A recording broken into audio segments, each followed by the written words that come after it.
I found my wife's invitation by accident and my name wasn't on it. That's when I realized I wasn't being left out, I was being replaced. The invitation slipped out of my wife's car when I was looking for the registration papers. It was printed on heavy, expensive paper with an elegant font, her name proudly displayed across the front.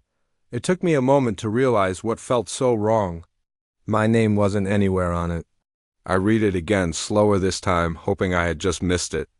But I hadn't. It was an invitation to a gala celebrating a huge promotion she had just received, a major career milestone. And I wasn't invited. That night I decided to ask her about it. I tried to sound casual, as if it were just a minor oversight. She didn't even pretend to be surprised. Her expression was calm, almost practiced. She said it was complicated. She explained that her parents wanted things to look a certain way for the event, and that her firm preferred a specific public image. Then she delivered the final blow. I didn't raise my voice or demand an explanation. I just nodded. I found that silence often confuses people more than anger ever could. Her reaction told me everything I needed to know. A casual way she dismissed my place in her life, the lack of any real apology, it was all a clear message. In the days leading up to her big night, she was a whirlwind of activity, choosing dresses, getting her hair done, rehearsing speeches in front of the mirror. She was glowing, completely absorbed in her success. While she prepared, I started noticing the details I had willfully ignored for years. The late-night work dinners that didn't quite add up, the hushed phone calls she would always take outside, walking just out of earshot. The new, almost arrogant confidence she carried, a confidence that didn't just come from career success alone. It was the confidence of someone living a double life and getting away with it.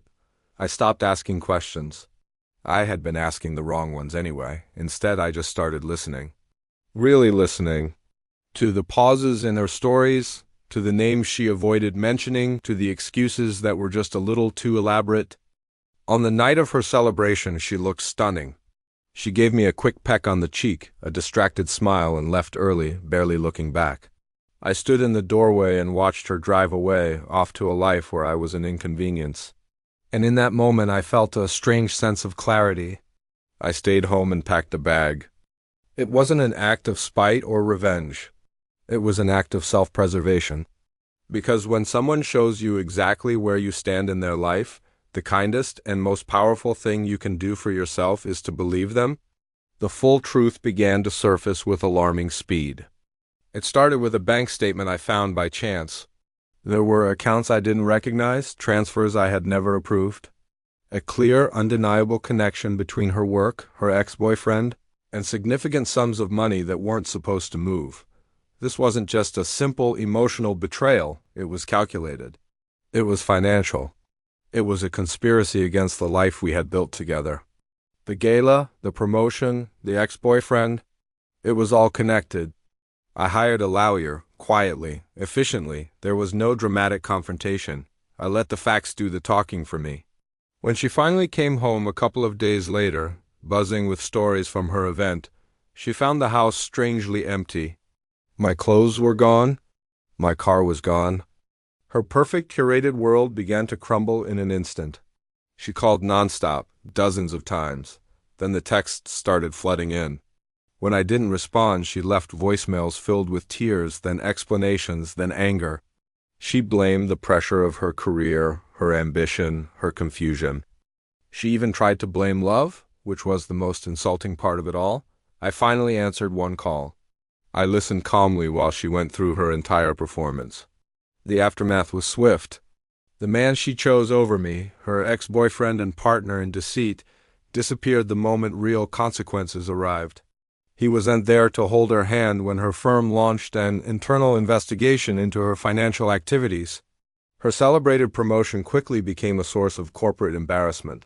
Her parents, who had wanted things to look a certain way, stopped calling once the lawyers started asking them questions about money they might have received. Our divorce wasn't loud or messy.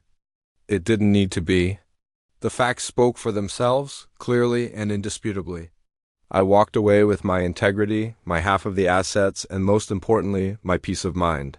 She walked away with a tarnished reputation, a mountain of legal bills, and a future she had never planned for, one built on the ruins of her own choices.